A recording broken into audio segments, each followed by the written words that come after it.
Halo semuanya, bagaimana kabar kalian semua? Pada video kali ini, mari kita membahas materi yang bertema memahami makna pemasaran untuk CBT. Pada umumnya, tujuan pemasaran adalah untuk meningkatkan penjualan. Namun, dalam kasus community-based tourism, yang lebih penting adalah untuk menghindari dampak negatif dengan cara bagaimana menjual ke pasar tertentu atau memberikan informasi kepada calon pelanggan sebelum mereka memutuskan untuk membeli. Produk CBT berbeda dari produk lain karena memiliki cakupan yang lebih luas. Dalam CBT terdapat hubungan yang terjalin antara komunitas dengan produk, sehingga setiap ada masalah dengan produk pasti akan berdampak pada komunitas. Berbeda juga dengan bisnis lain yang dirancang berdasarkan kebutuhan pelanggan mereka.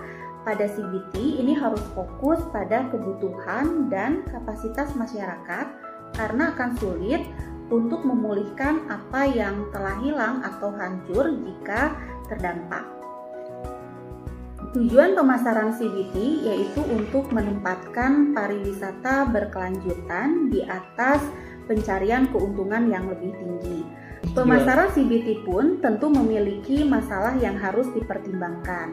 Masalah yang pertama yaitu terkait dengan produk CBT atau daya tarik wisata yang mencakup beberapa pertanyaan, diantaranya situs lokal apa yang menurut komunitas paling menarik, bagaimana situs itu menarik, apa reputasinya, lalu kegiatan wisata apa saja yang ada di sana, apakah kualitas dan kuantitas keterampilan atau kemampuan yang dimiliki masyarakat lokal sudah memadai.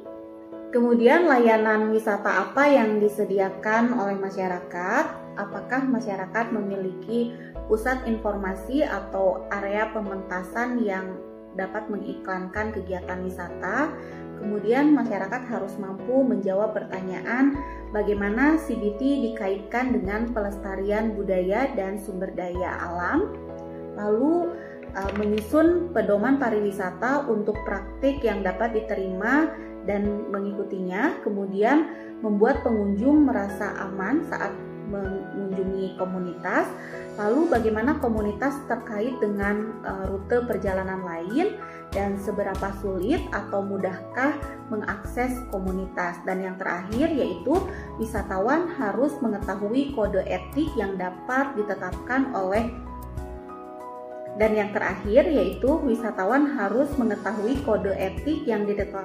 masyarakat sebelum atau pada saat kedatangan. Masalah yang kedua yaitu program, terkait dengan tour program yang mencakup dua pertanyaan, diantaranya yang pertama, apakah ada pilihan-pilihan program wisata yang sesuai untuk memuaskan berbagai minat wisatawan. Dan yang kedua, apakah ada program opsional bagi yang tidak ingin mengikuti itinerary yang sudah diatur sebelumnya. Masalah yang ketiga adalah price, di mana masyarakat harus menetapkan harga standar untuk berbagai layanan. Harga pun harus adil bagi wisatawan dan masyarakat. Masyarakat harus mencari cara untuk membuat wisatawan mengerti bahwa sebagian dari harga dicadangkan untuk pelestarian lingkungan atau pengembangan masyarakat. Masalah yang keempat yaitu packaging atau tour program and price. Harga program wisata harus mencakup semua kegiatan dan layanan seperti transportasi, akomodasi, makan, dan pemanduan sehingga wisatawan membayar hanya satu kali. Harga harus mempertimbangkan apakah program wisata dijual langsung oleh masyarakat atau melalui agen perjalanan atau perusahaan wisata luar yang menghasilkan setidaknya 2 tingkat harga sehingga pelanggan memiliki kesempatan untuk mencoba dan membandingkan harga.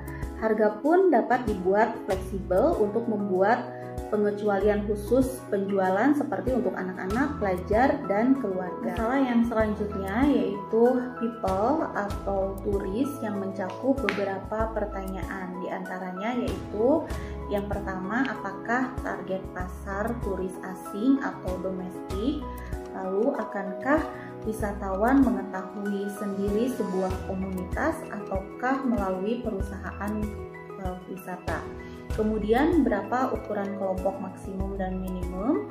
Berapa lama perjalanan yang diperlukan oleh wisatawan? Berapa usia mereka dan bagaimana tipe wisatawan dan apa minat khusus yang mereka miliki? Masalah yang selanjutnya terkait dengan place, yaitu tourist origin yang mencakup 2 pertanyaan.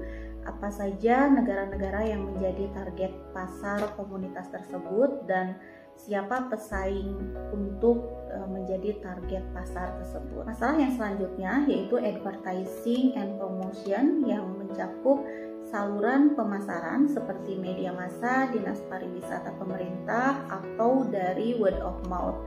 Media iklan seperti brosur, video, poster, atau internet, dan ciri khas masyarakat yang berbeda dari destinasi lain. Dan masalah yang terakhir yaitu terkait dengan partnership, mencakup hotel, perusahaan tur, atau organisasi yang tertarik untuk mensponsori CBT melalui promosi atau pemasaran dengan masyarakat. Sekian video kali ini, semoga dapat bermanfaat. Wassalamualaikum warahmatullahi wabarakatuh.